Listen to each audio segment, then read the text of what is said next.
Hello everyone. दोस्तों आज 21 जुलाई है।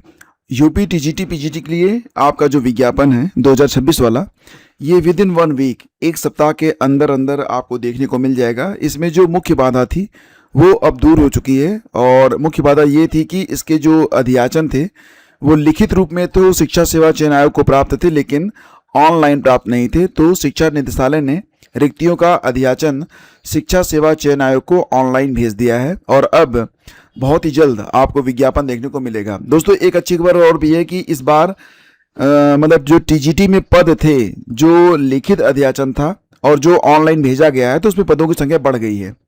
जैसा कि आपने देखा था कि पहले 16,400 समथिंग पदों पर टीजीटी का जो विज्ञापन था वो जारी होना था, लेकिन इस बार यानी कि जो ऑनलाइन अध्याचन भेजा गया है, तो टीजीटी के पदों की संख्या 17,740 है ना, बहुत ज़्यादा है।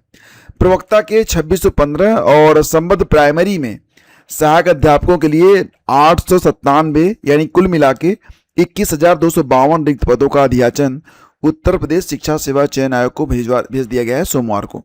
देखो बात यहाँ पर यह है कि जो सहायक अध्यापक चुने जाएंगे संबद्ध प्राइमरी में, उसमें जो एलिजिबिलिटी होती है डीएलएड ही रहेगी, ठीक है, डीएलएड के आधार पर ही रहेगा।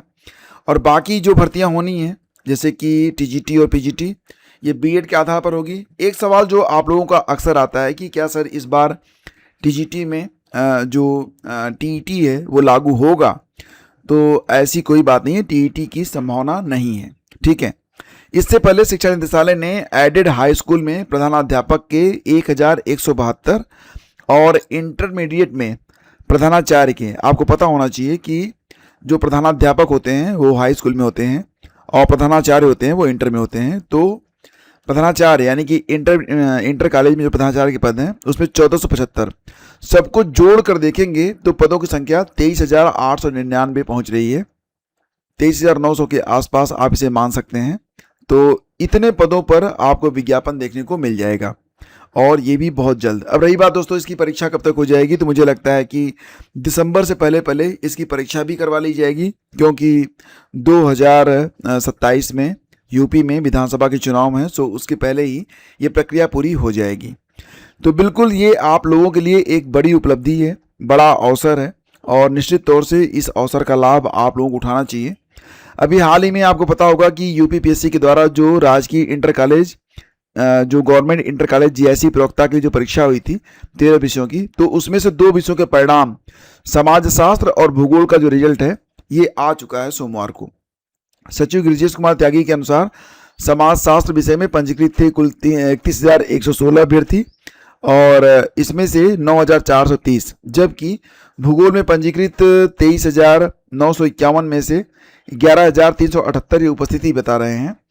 तो प्रवक्ता समाजशास्त्र पुरुष शाखा में 23, महिला शाखा में 44, स्पर्श दृष्टिबाधित राजकीय इंटर कॉलेज और समेकित विशेष माध्यमिक विद्यालय में 6 रिक्तियां हैं, जबकि प्रवक्ता भूगोल पुरुष शाखा में 38, महिला शाखा में 26 रिक्तियां हैं। प्रारंभिक परीक्षा के आधार पर समाजशास्त्र की 73 रिक्तियों के सापेक्ष 806 अभ्यर्थियों तथा भूगोल में 64 रिक्तियों के सापेक्ष 1927 अभ्यर्थियों को मुख्य परीक्षा के लिए औपबंधिक रूप से सफल घोषित किया गया है, औपबंधिक रूप से, ठीक है। तो ये रिजल्ट आप लोगों ने देख लिया होगा। बाकी विषयों का जो परिणाम है ये जल्द ही आपको देखने को मिल जाएगा। आज के अखबारों में इससे संबंधित जो खबरें हैं वो अलग अलग तरीके से प्रकाशित की गई हैं, और जैसा कि आप ये दूसरी खबर देख सकते हैं, सहायता प्राप्त माध्यमिक विद्यालयों में 21,552 शिक्षकों की भर्ती को हरी झंडी। तो तैयारियां लगभग पूरी हो चुकी हैं, बहुत ही जल्द आपको विज्ञापन देखने को मिलेगा, और अब आपको अपनी तैयारी अपने लेवल से स्टार्ट कर लेनी चाहिए। 69,000 शिक्षक भर्ती मामले में बेसिक शिक्षा विभाग ने सोमवार को सुप्रीम कोर्ट में संशोधित डाटा का शपथ पत्र पेश किया है। इस मामले में आज यानी कि मंगलवार को सुनवाई होनी है। मामले से जुड़े अमरेंद्र पटेल ने बताया कि विभाग के डेटा के अनुसार अनारक्षित वर्ग का कट ऑफ 69.46, ओबीसी का कट ऑफ 65.92, अनुसूचित जाति का कट ऑफ 60.14 और अनुसूचित जनजाति का कट ऑफ 56.09 है। विभाग ने जो हलफनामा दिया है तो कुल मिला के 8,270 अभ्यर्थियों की सूची भी प्रस्तुत की है। इनमें वे अभ्यर्थी शामिल हैं जो वर्तमान में कार्यरत नहीं हैं। इस सूची में 3,324 अभ्यर्थी अन्य पिछड़ा वर्ग से संबंधित है। यह भी स्पष्ट किया गया है कि पिछली सूची में 4,946 ऐसे अभ्यर्थी थे जिन्होंने कार्यभार ग्रहण नहीं किया था। कितने लोगों ने? 4,946 ऐसे लोग थे जिन्होंने अपना कार्यभार ग्रहण नहीं किया था। इन्हें भी संशोधित मेरिट सूची में शामिल किया गया है। इस प्रकार से कुल 3,324 ओबीसी अभ्यर्थियों और 4,946 खाली पदों को मिलाकर कुल 8,270 अभ्यर्थियों का डाटा न्यायालय के समक्ष प्रस्तुत किया गया। कहा कि अगर सुप्रीम कोर्ट में बीएड अभ्यर्थियों को बाहर रखने की स्थिति बरकरार रहती है तो पात्र बीटीसी डीएलएड अभ्यर्थियों के लिए नियुक्ति का रास्ता साफ हो सकता है। मतलब बीएड वालों को अगर जॉब न दी जाए तो फिर जो बीटीसी डीएलएड वाले हैं उनको नौकरी इस पर मिल सकती है। ये बात सामने आई है। फिलहाल आज सुनवाई होनी है, जो भी अपडेट रहेगी। दोस्तों, आप लोगों से बहुत सारे लोग ऐसे मिलेंगे जो कि नौकरी का झांसा देकर आपसे पैसे हथियाना चाहेंगे, ऐंठना चाहेंगे। तो उन लोगों से आप लोग बिल्कुल सतर्क रहें।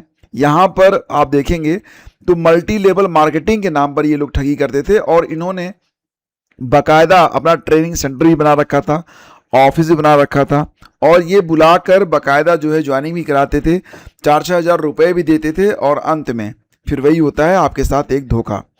तो गिरोह के गुर्गे win maker Ayurveda private limited और धनवंतरी आयुर्वेदा नाम की मल्टी लेवल मार्केटिंग की फ्रेंचाइजी लेकर युवाओं को प्रतिमाह 25 से 30 हज़ार की नौकरी का प्रलोभन देते थे। इसके लिए सबसे पहले कारपोरेट स्टाइल में दफ्तर बनाकर युवाओं को बुलाते थे। इंटरव्यू के बाद उनसे फीस और रजिस्ट्रेशन के नाम पर 15 से 30 हज़ार की वसूली करते थे। बदले में युवाओं को 2,000 की कीमत वाली किट जिसमें साबुन, तेल, कपड़े रहते थे थमाई जाती थी और वो कहा जाता था इनसे कि अब आप लोग नेटवर्क में आगे बढ़ें, लोगों को जोड़ें। तो मतलब वही था। ये तो बहुत पुराना सा फंडा है, आपको सतर्क रहने की आवश्यकता है। अपनी बुद्धि का इस्तेमाल करिए। यूपी SSSC की ओर से टेक्निकल असिस्टेंट यानी कि प्राविधिक सहायक ग्रुप सी भर्ती की लिखित परीक्षा ये 9 अगस्त को सुबह 10 से 12 बजे तक करवाई जाएगी। एडमिट कार्ड बहुत ही जल्द आपको देखने को मिल जाएंगे और जो अभ्यर्थी इसमें शामिल हुए हैं फिलहाल 200 रुपये का शॉर्ट लिस्ट है, तो 200 रुपये जमा करके अपना जो एडमिट कार्ड है उसे डाउनलोड कर सकेंगे। मुहर्रिर भर्ती के लिए पाठ्यक्रम और अवर अभियंता सिविल की संशोधित उत्तर कुंजी भी जारी कर दी गई है। और फिलहाल अगर आप इस समय कहीं पर्यटन के लिए जाना चाहते हैं तो पहले वेदर जरूर चेक करिएगा, क्योंकि जम्मू कश्मीर में, वैष्णो देवी में या फिर जो अन्य जगह हैं काफ़ी बारिश हो रही है। उत्तराखंड के मसूरी में सोमवार को भारी बारिश के कारण मुख्य सड़क ही धंस गई है। तो फिलहाल तो घर में रहने का समय है। इस समय अगर देशाटन पर्यटन आप करना चाहते हैं तो ना ही करें। और अगर देखेंगे आप तो अमरनाथ, माता वैष्णो देवी और शिवखोरी यात्राएं लगातार दूसरे दिन भी स्थगित हैं। जम्मू, उधमपुर, रामबन, अन्य बेस कैंपों पर सैकड़ों श्रद्धालुओं को रोका गया है। रात भर बारिश हो रही है, काफ़ी बारिश हो रही है। यूपी में भी इसमें बारिश का दौर है। तो फिलहाल सुरक्षित रहिए और अपनों को भी सुरक्षित रखिए। मिलते हैं आपसे अगले वीडियो में, तब तक के लिए आगे दीजिए। आपके मन में कोई बेसिक सवाल हो तो बताइएगा, कमेंट कीजिएगा, आंसर देने का प्रयास करूंगा। धन्यवाद।